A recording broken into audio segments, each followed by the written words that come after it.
A pair of Nike Dry Fit 1 leggings. 80% polyester, 20% spandex, $60 to $100. The exact same fabric composition as leggings that sell for 1/5 the price. 5 activewear brands are overcharging for polyester. 5 brands actually earn their price with better construction. We pulled the labels and the lab data. Number 5 on the avoid list. Shein. Shein activewear leggings retail for $8 to $18. The fabric composition on most listings reads 80 to 92% polyester, with the rest spandex. On an $8 legging, the manufacturing cost runs approximately $1 to $2. The cheapest Shein activewear uses glued construction rather than stitching.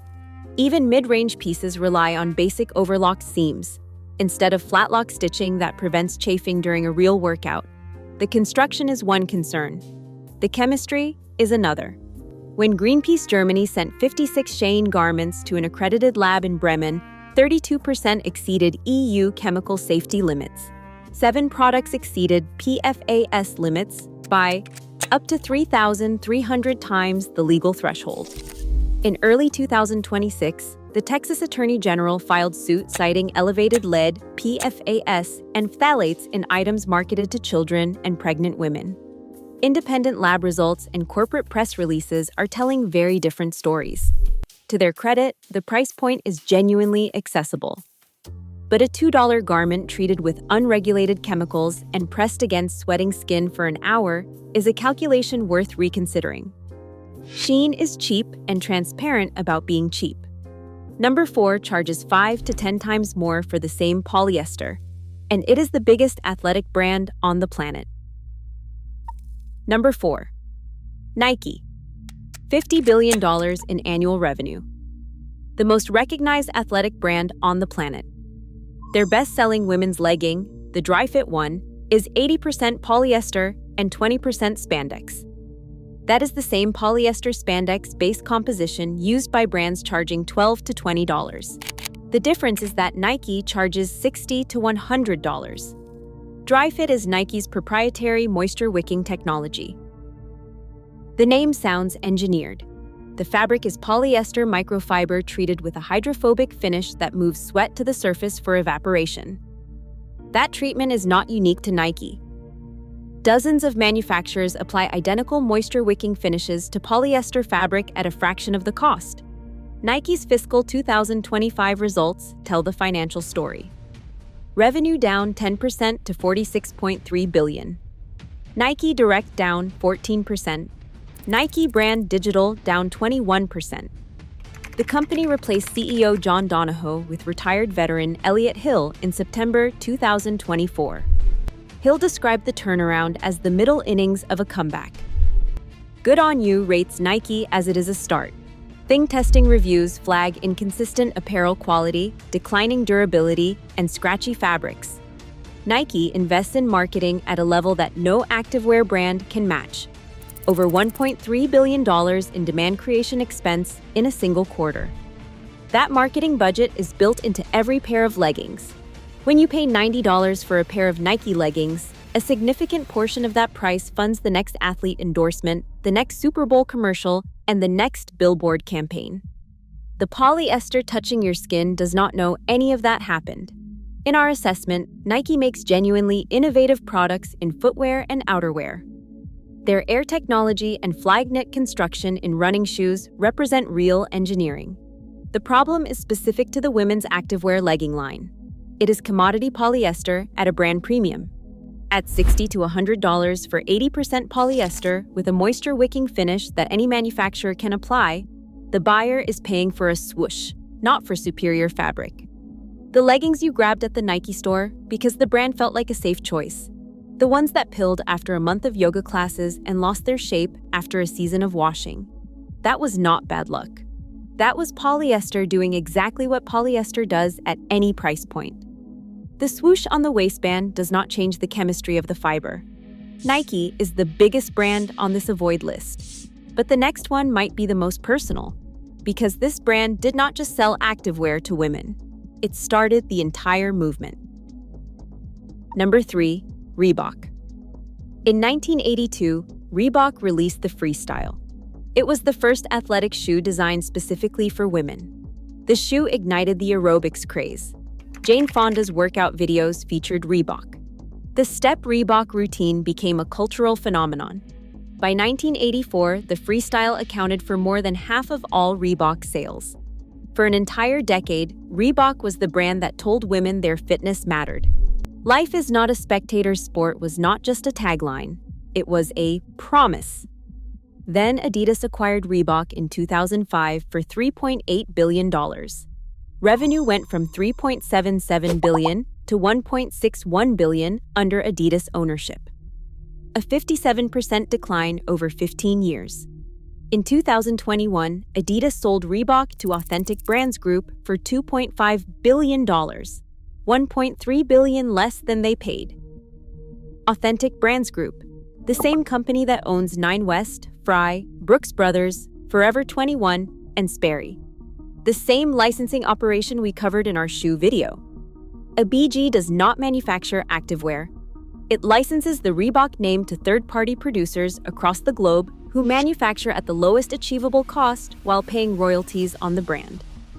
The European licensing partner New Guards Group was terminated in November 2024 over unresolved financial terms. The China distributor was replaced after 2 years of falling revenues. Good on you, the independent sustainability rating platform dropped Reebok to its lowest possible rating after the ABG ownership change. Current Reebok women's activewear is polyester-based, contract manufactured by various licensees in Asia. The woman buying Reebok leggings at a department store in 2026 is paying for a brand that created the first women's fitness shoe 44 years ago. The product inside the packaging has no connection to that legacy. The Reebok Freestyle you wore to aerobics class in 1986. The one your instructor wore in a Jane Fonda video. The brand that told an entire generation of women to get off the sidelines. That brand is now a licensing agreement managed by the same company that turned Nine West into a name on a box. Quick test. Whatever leggings you are wearing right now, flip the label. Is it nylon or polyester? Drop the brand and the fabric in the comments. The answer tells you more than the price tag ever will. One of you commented that her leggings started pilling after 2 washes and kept sliding down during every class. We looked into why. It comes down to 3 construction details that separate real activewear from leggings shaped like activewear. First, fabric composition. Nylon is softer than polyester, more breathable, holds less odor, and resists pilling more effectively. Every brand on the Avoid list uses polyester and spandex. The brands we recommend use a nylon-lycra blend. That single material choice is the dividing line. Second, fabric density measured in GSM, grams per square meter. The Avoid list brands consistently use a GSM weight under 160. The fibers are spaced far enough apart that friction breaks them down into pills within weeks. The Worth It brands use 180 grams per square meter and above. Third, waistband and gusset construction. A narrow elastic waistband sewn into lightweight fabric has no grip during movement. A wide compressive waistband with flatlock stitching stays locked. A diamond gusset with no front center seam eliminates the camel toe problem that cheaper brands ignore entirely. Now that you know what to look for, these next 2 brands are charging premium prices for construction that fails on all 3 counts. Number 2. Fabletics. Fabletics leggings run $25 to $50 at member pricing, but that membership auto charges $59.95 per month, every month, unless you manually skip before the 5th. Miss that window and you are charged for a credit whether you wanted one or not. Non-member pricing jumps to $60 to $100, which removes any value advantage entirely. Kate Hudson co-founded the brand in 2013, and the early product was solid. Multiple independent reviewers note that Fabletics quality declined noticeably after 2020. Leggings started tearing faster. Fabrics felt thinner.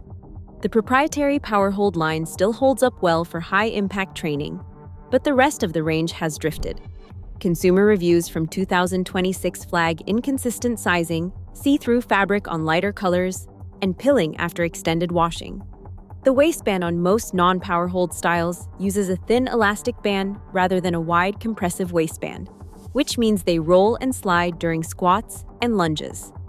Fabletics does deserve credit for sizes from double extra small to 4X, and for carrying a dedicated maternity activewear line. But in our assessment, the subscription model is engineered to extract recurring revenue from inattention, and the product quality no longer justifies the non-member retail price. If you subscribe, buy the Powerhold fabric and skip every other month like your financial well-being depends on it. Fabletics at least started with a real product vision. Number 1 on the avoid list, never had one. It borrowed a famous name and put it on a generic legging. Number 1. Victoria's Secret Sport. Victoria's Secret Sport leggings retail for $40 to $70, with sports bras at $25 to $45. The fabric composition reads 75 to 88% polyester, 12 to 25% elastane. Basic overlocked seaming, no proprietary moisture management system, no research and development that would distinguish these from a generic polyester legging at half the price. Victoria's Secret spun off from L Brands in 2021, and the activewear line has been in repositioning mode ever since. At $65, the buyer is paying for the name printed on the waistband. The fabric touching your skin could come from any contract manufacturer producing the same polyester spandex blend for a dozen white label brands. Frequent sales bring the price to a more defensible range. But at full retail, there are better constructed options at every price point on this list. Victoria's Secret built a lingerie empire on marketing. The activewear line borrows that brand equity without building anything behind it. Nike charges for a swoosh, Reebok charges for a memory. Fabletics charges for a subscription you forgot to cancel. Victoria's Secret charges for a name that meant something in a different product category. 5 brands, 5 versions of the same polyester.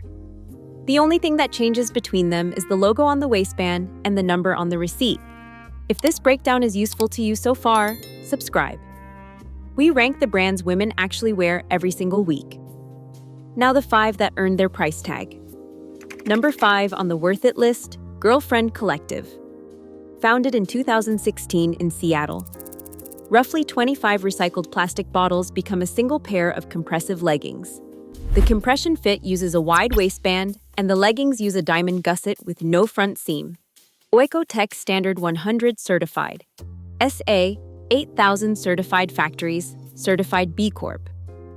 Sizing runs from double extra small to 6X, one of the most inclusive ranges in activewear. Leggings retail for $68 to $88. Recycled polyester still sheds microplastics in the wash. But in our assessment, this is one of the few brands where the price reflects the actual cost of responsible production. Number 4. Athleta. Launched in 1998, certified B Corporation since 2018 with a score of 94.5. Over 70% of production comes from fair trade certified factories. The proprietary Power Vita fabric blends performance with recycled materials, and the brand uses Econol recycled nylon from ocean waste alongside Tencel lyocell.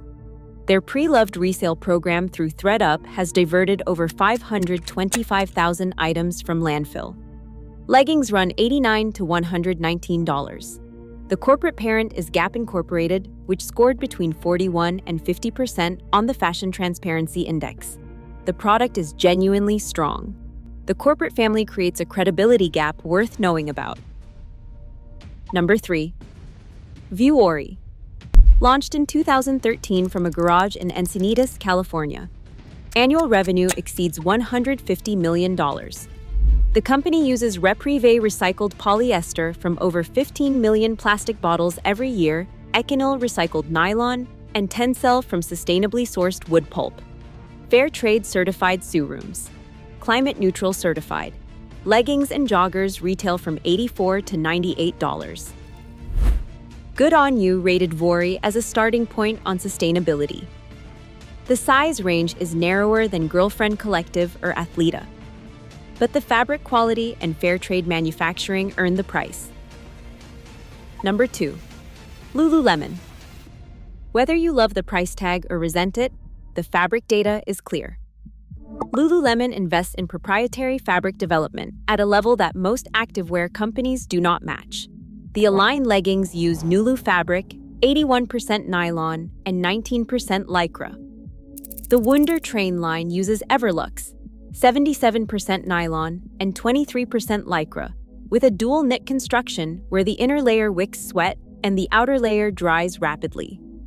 Leggings retail for $88 to $138. The key differentiator is nylon. Where the Avoid brands rely almost entirely on polyester spandex, Lululemon builds around nylon lycra. Nylon is softer, more breathable, holds less odor, and resists pilling more effectively. It also costs significantly more to produce, which is where the higher price tag comes from. But unlike the brands on the Avoid list, the price reflects a material choice, not a marketing budget. Flatlock seaming across the performance lines prevents chafing. The performance lines use a wide, compressive waistband that stays locked during high-impact movement and a gusset panel design that removes the front center seam. In our assessment, match the fabric to the activity. Align is not a running legging. Everlux is not a lounging legging. Buy the right fabric for the right workout, and the cost per wear math works. Number 1. Patagonia. 85% recycled materials across its product lines. The Worn Wear program repairs approximately 90,000 garments per year. In 2022, founder Yvon Chouinard transferred ownership of the entire company to a trust and nonprofit dedicated to fighting climate change. Profits go to the planet rather than to shareholders. A $3 billion company given away. Not sold, not taken public, given to a trust. No other company on this list, or any list we have ever covered, has done anything remotely comparable. Fair Trade certified sewing. Blue Sign approved materials. Complete supply chain transparency. Leggings run from $79 to $109. Patagonia is not the trendiest legging at the yoga studio. The fit is designed for outdoor performance rather than studio aesthetics.